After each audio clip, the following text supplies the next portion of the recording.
और मेरी बात समझने की कोशिश करें।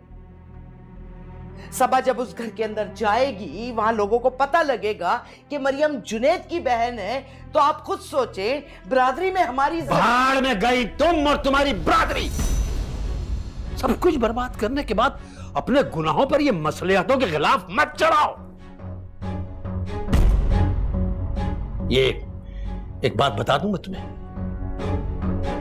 आज जो तुमने हरकत की है उससे तुम्हारा रहा सहा मकाम जो मेरे दिल में था वह तुम खो चुकी हो, खो चुकी हो तुम।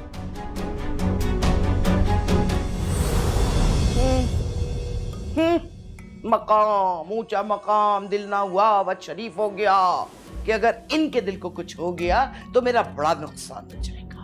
हाँ, कोशिश करके देख लें, सब होगा वही जो मैं चाहूंगी, कर ले जो करना।